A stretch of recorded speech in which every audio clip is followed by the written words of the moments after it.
students. Today is your English class and your topic is subject and predicate.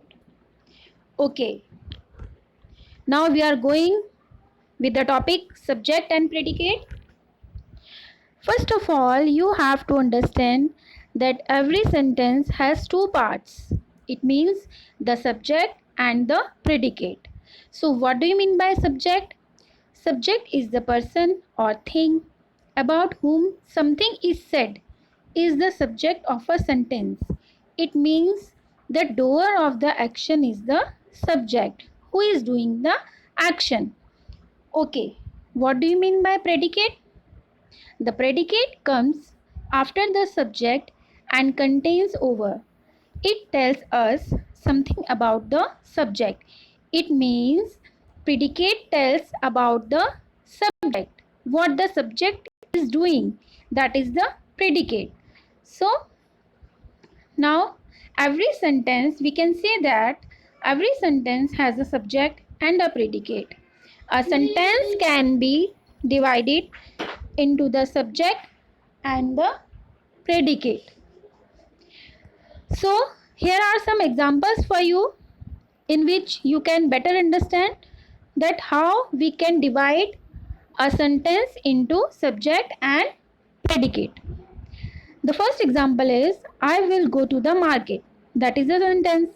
So what will be the subject in this sentence? I.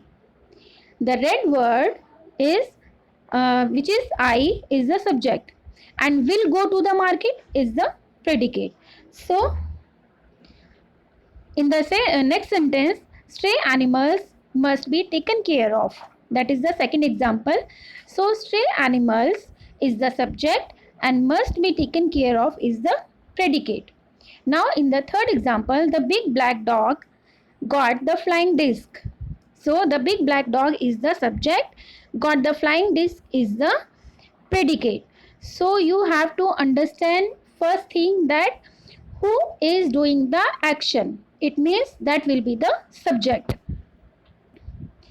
Now in imperative sentences, the subject is always you.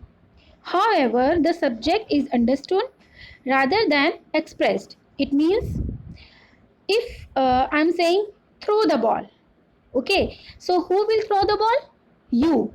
You throw the ball. So in this sentence there is no subject, but the subject is hidden in this sentence, so you have to find out the subject.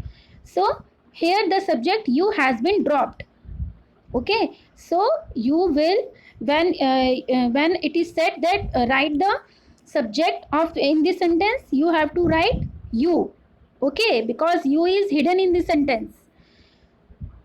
Okay, in exclamatory sentences the subject can be placed towards the end. Towards the end, it means, for example, what a wonderful person you are.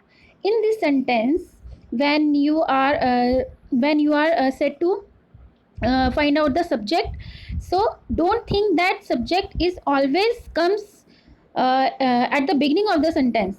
It can be at the end. So you have to find out the subject, that who is doing the action.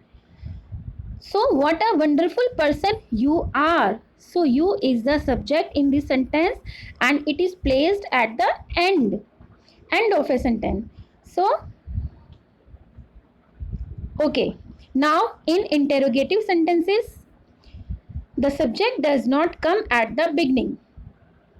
Don't think that subject always comes at the beginning. You have to find out that where is the subject. Okay, for example, do you believe him? That is the example. Here we see the subject you comes between the helping verb and the main verb. So you is the subject which is coming between the helping verb and the main verb. Okay, so you is the subject in the sentence. Okay students, there is an practice exercise for you. In the first exercise, encircle the subject and underline the predicate in each of the following sentences. You have given 10 sentences. You have to choose the which one is subject and which one is predicate. So you have to circle the subject and underline the predicate. In the next question, write suitable subjects for the following predicates. It means you have given some predicates and you have to write down the subject. Okay, so these two exercises you can do in your copies.